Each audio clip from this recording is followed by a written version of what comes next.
प्राप्त कर लेता है, उसके जैसा तो कोई व्यक्ति इस संसार में हो ही नहीं सकता।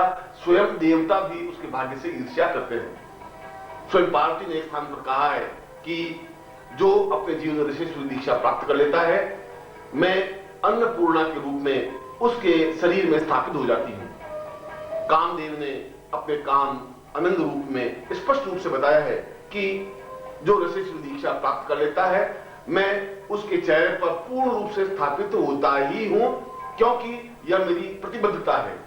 ऋषिश्री दीक्षा का एक विधान है कि गुरु उस ऋषिश्री दीक्षा के माध्यम से उसकी आंखों में सम्मोहन दे, उसके चेहरे पर वशीकरण दे, उसके अंग प्रत्यंगों को उभार दे, उसके चेहरे पर एक ओज दे, प्रकाश दे, चैतन्यता दे, एक विद्युत आभा दे। और ऐसी विद्युत आभा प्राप्त होने पर वह समस्त संसार को सम्मोहित करने की प्रक्रिया जान लेता है, समस्त संसार को वशीकरण करने की क्रिया जान लेता है। और जिस स्त्री को यह सिद्धेश्वरी और यह ऋषिश्री दीक्षा प्राप्त हो जाती है, वैसी स्त्री तो संसार में अत्यंत दुर्लभ होती है। विश्वामित्र ने स्वयं कहा है, मेन को जायते पूर्व साम पूर्वतम बद्री रह सिद्धि भवताम पूर्वम ऋषिश्री महत्व। मैंने स्वयं मेनका को स्वर्ग से उतार करके ऋषिश्री दीक्षा दी, जिसके माध्यम से वह रति की प्रतिकृति बन सकी, रति पर विजय प्राप्त कर सकी। इस संसार में मेनका के समान अत्यंत सुंदर बन ही नहीं सकती कोई, क्योंकि मैंने उसे ऋषिश्री दीक्षा दी है। ऋषिश्री दीक्षा से उसके चेहरे पर एक कशिश आ जाती है, आंखों में एक झील सी गहराई आ जाती है, चेहरे पर एक आभार विद्युत प्रकाश बिखरने लग जाता है, उसके शरीर से पद्म गंध प्रवाहित होने लग जाती है। और ऋषिश्री दीक्षा की यही तो विशेषता है, ऋषिश्री दीक्षा की यही तो चैतन्यता है कि जब सारे शरीर के अंग प्रत्यंग चैतन्य हो जाते हैं, जागृत हो जाते हैं, तो ऋषिश्री दीक्षा का मध्य काल, उसका मध्य खंड यह है कि उसमें उस विशेष पद्म गंध, कमल की गंध को प्रभावित करे, जिससे कि उसके सारे शरीर से वह गंध प्रभावित होती रहे। और यह गंध जड़ और चैतन्य को वशीकरण करने में समर्थ होती है। पुरुष तो क्या, देवता भी उस गंध से प्रभावित हो जाते हैं और वश में हो जाते हैं। इसीलिए तो स्पष्ट रूप से बताया है, पद्मगंधे वाम पूर्व स नरो जायते नरः सिद्धि भवतम पूर्व ऋषिश्री मदे मदः। ऋषिश्री दीक्षा तो अत्यंत कठिन है। इसलिए कठिन है कि गुरु को उस क्रिया का ज्ञान होना चाहिए, जिससे कि वह उसके शरीर में उस पद्मगंध को प्रभावित कर सके।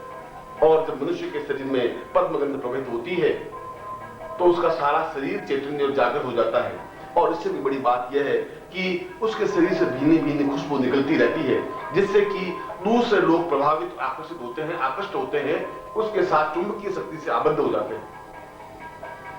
और जिस स्त्री में यह ऋषिश्री दीक्षा का समावेश होता है, उसका शरीर का प्रत्येक अंग अंग अपने आप में यौवन से परिपूर्ण हो जाता है।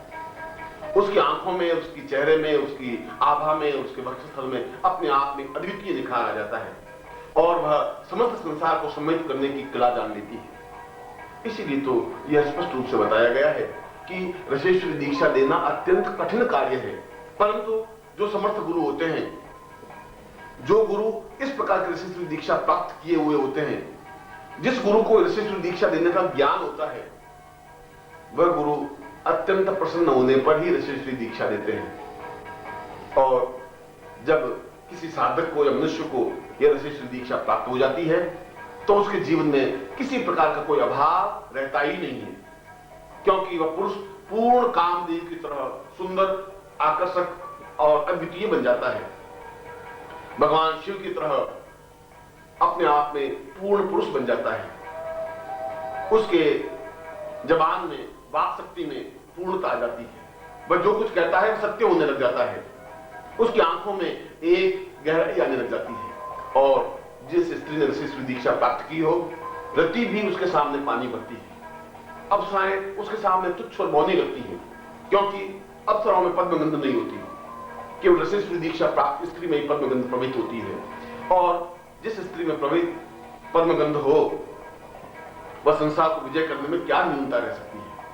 परंतु शास्त्रों में स्पष्ट रूप से बताया गया है कि ऋषिश्री दीक्षा प्राप्त करके जो इस प्रकार के पारदेश्वर शिवलिंग का पूजन अर्चन चिंतन करता है, उसके जीवन में समस्त कामनाओं की पूर्ति होती ही है।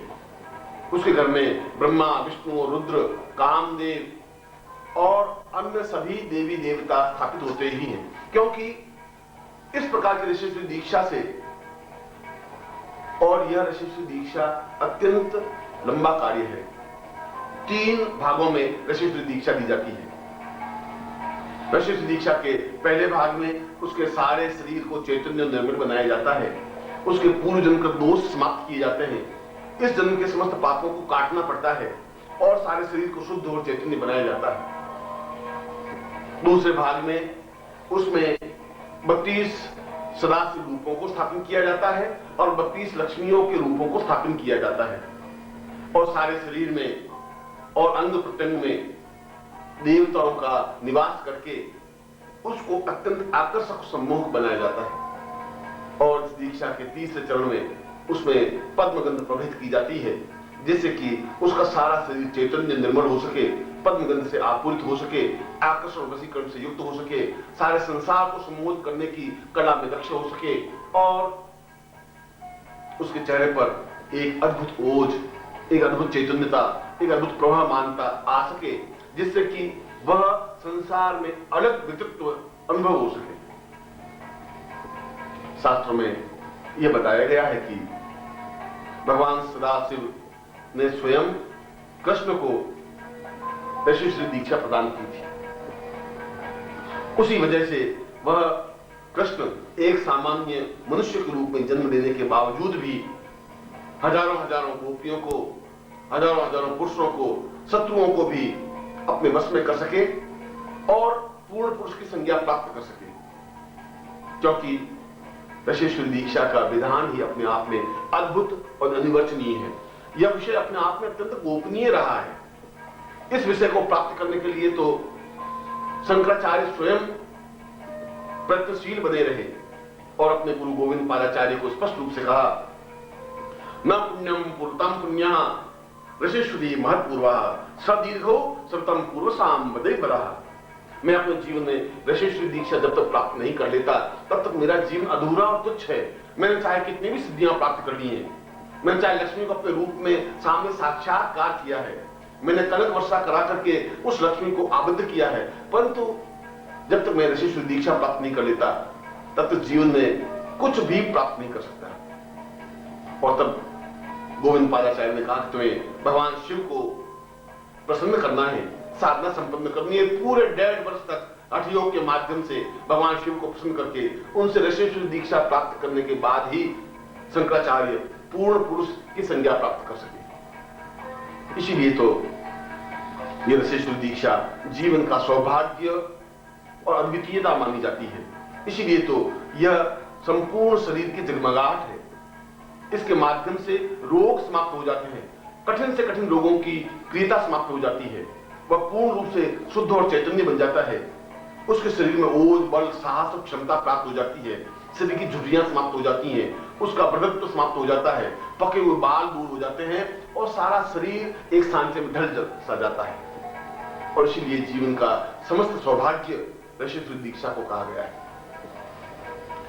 शास्त्रों में कहा गया है कि किस प्रकार से अपने गुरु से ऋषिश्री दीक्षा प्राप्त करें, और ऋषिश्री दीक्षा प्राप्त करने के बाद इस प्रकार के अद्भुत और अद्वितीय पार्थ शिवलिंग को प्राप्त कर अपने घर में विशेष मुहूर्त में स्थापित करें। त्रयोदश्याम पुष्यम वै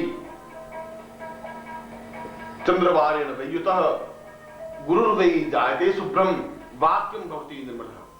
गुरु जो मुहूर्त दे दे, वह चाहे चंद्रवार हो, वह चाहे व्यतिपात हो, वह चाहे त्रयोदशी हो, वह चाहे पुष्य नक्षत्र हो, पर गुरु इस बात को ज्यादा अच्छी तरह से जानता है कि तुम्हारे जीवन का समस्त सौभाग्य किस क्षण विशेष में निहित है। उस क्षण विशेष को जब दे, तब इस प्रकार के स्वर्णग्रास और हीरग्रास दिए हुए 11 तोले के शिवलिंग को प्राप्त करके उस विशेष मुहूर्त में अपने घर में उसको स्थापित करें, और स्थापित करने के बाद स्वयं पूर्ण ऋषिश्री दीक्षा प्राप्त करें। फिर अपने पूजा स्थान में अत्यंत चांदी के किसी पात्र में उस शिवलिंग के विग्रह को स्थापित करें, और फिर पूर्ण पूजन संपन्न करे। उस पूजन में प्रथम बार 108 बीलपत्रों को उस भगवान सदाशिव के विग्रह पर चढ़ाए, क्योंकि 108 उपनिषदों का संपूर्ण सार उसमें निहित है। और प्रत्येक बीलपत्र चढ़ाते समय ओम सांब सदाशिवाय नमः कहते हुए बीलपत्र चढ़ाए, क्योंकि दर्शनम बीलपत्र स्पर्शम पाप नाशनम अघोर पाप संहारम एक बीलपत्र शिवार्पणम त्रिदलम त्रिगुणाकारम त्रिनेत्रम च त्रयायुधम त्रिजन्म पाप संहारम एक बीलपत्र शिवार्पणम काशीवास निवासी नाम काल भैरव पूजनाम कोटि कन्या महादानम एक बीलपत्र शिवार्पणम। एक बीलपत्र चढ़ाने से भी करोड़ों करोड़ों जीवन के पुण्य प्राप्त हो जाते हैं। और इस विशेष मंत्र से उस पारदेश्वर पर एक एक मंत्र का उच्चारण करते हुए 108 बीलपत्र चढ़ाए। चढ़ाने के बाद अपने सामने गुरु की चैतन्य मूर्ति को स्थापन करें। उनके विग्रह को स्थापन करने के बाद पूर्ण रूप से उसका पूजन अर्चन संपन्न करें और उसके बाद भगवान सदाशिव का पूर्ण पूजन कर्म स्वयं संपन्न करे या अपने गुरु से संपन्न करावे। ज्यादा अच्छा तो यह रहे कि अपने गुरु को अपने घर बुलावे या स्वयं ऐसे शिवलिंग को प्राप्त कर गुरु के घर जाए, दशेश्वरी दीक्षा प्राप्त करे और उस दीक्षा से संपन्न होने के बाद उस गुरु से ही प्रथम बार पूर्ण पूजन संपन्न करावे।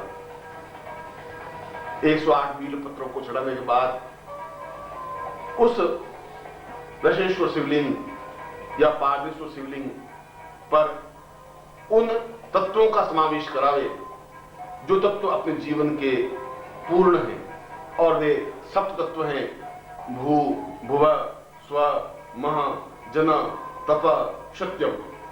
क्योंकि इसके माध्यम से जब उस पूजन में समावेशकरण क्रिया होती है तब उस पूजन से साधक की देह का प्राणों से संबंध बनता है, साधक के प्राणों से आत्मा से संबंध बनता है।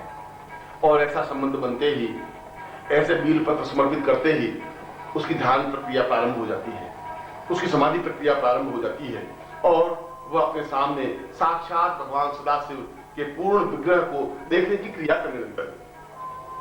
स्पष्ट रूप से बताया गया है कि दशेश्वरी दीक्षा प्राप्त करते ही सदाशिव सामने साक्षात उपस्थित होते ही हैं, और जिसको दशेश्वरी दीक्षा प्राप्त होती है और सामने भगवान पारदेश्वर शिवलिंग स्थापन होते हैं, तब उस भगवान पारदेश्वर शिवलिंग पर अपने हाथ को स्पर्श करते हुए जिस देवता का भी आवाहन किया जाता है वह देवता सामने प्रत्यक्ष अनुभव होते ही है, ब्रह्मात्म रूप में भी, दृश्य रूप में भी, प्रत्यक्ष रूप में भी। क्योंकि ऐसे साधक के प्राण जागृत हो जाते हैं, ऐसे साधक की आत्मा जागृत हो जाती है, ऐसे साधक की मूलाधार से लगा करके सहस्त्रार जागृत हो जाता है। इसलिए वह अपने आत्मचक्षुओं को जागृत करने की क्रिया प्रारंभ कर लेता है। शिव पुराण में बताया गया है कि इस जीवन में जिसके आत्मचक्षु जागृत हो जाते हैं वह अपने जीवन में असंभव से असंभव, गोपनीय से गोपनीय भूतकाल को भी देख सकता है और भविष्य काल को भी अपने सामने प्रत्यक्ष कर सकता है। आने वाले 2000 वर्षों को देख सकता है कि आने वाले वर्षों में क्या क्या घटनाएं घटित होने वाली हैं, क्योंकि उसके प्राण तत्व जागृत हो जाते हैं, उसके आत्म तत्व जागृत हो जाते हैं, उसके दिव्य चक्षु जागृत हो जाते हैं। और ऐसा करने के बाद एक विशेष मंत्र के माध्यम से पद्मासन लगा करके स्वयं साधक उस त्रिनेत्र मंत्र का जप करे, जिस मंत्र के माध्यम से अपने ललाट पर स्थित तीसरा नेत्र जागृत हो सके, जिसको अंग्रेजी में थर्ड आई कहा जाता है, जिसको साइंस में सिक्स्थ सेंस कहा जाता है। और वह तीसरा नेत्र जागृत होते ही वह स्वयं शंकर का स्वरूप बन जाता है। वह अपने बाएं हाथ में इस प्रकार के पारदेश्वर शिवलिंग को स्थापन करे, दाहिने हाथ से उस पर बीलपत्र चढ़ाए और उसके बाद में अपने दाहिने हाथ को उस सदाशिव के पारमेश्वर शिवलिंग को स्पर्श करते हुए निम्न मंत्र का उच्चारण करें। ओम सदाशिवाय त्रिनेत्र जागृताय पूर्णत्वम दृश्यम रुद्राय नमः। और इस प्रकार 108 बार इस मंत्र का उच्चारण करते ही उसके ललाट के मध्य में आज्ञा चक्र पर शुभ गुगाहट से प्रारंभ होती है। ऐसा लगता है कि जैसे तीसरा नेत्र जागृत होने लगा है और एकदम से उसको अपने पिछले जीवन साफ साफ दिखाई देने लग जाता है। एकदम से उसका भविष्य साफ साफ दिखाई देने लग जाता है और वह स्वयं शिव रूप बन जाता है। यही जीवन का सौभाग्य है। इसीलिए तो कहा गया है, पूर्वम वदाम च वदितम सहितम सदैव कृताम वदांत वदितम भवमेव रूपम चिंत्यो वचांत वदितम रससेश्वरी त्वं पारदेश्वरम तपरितम भवितम पदैव। जीवन का सौभाग्य, जीवन की पूर्णता, जीवन की श्रेष्ठता पारदेश को स्थापन करना और रसेश्वरी दीक्षा प्राप्त करना है। और मैं ऐसा ही आपको आशीर्वाद दे रहा हूं।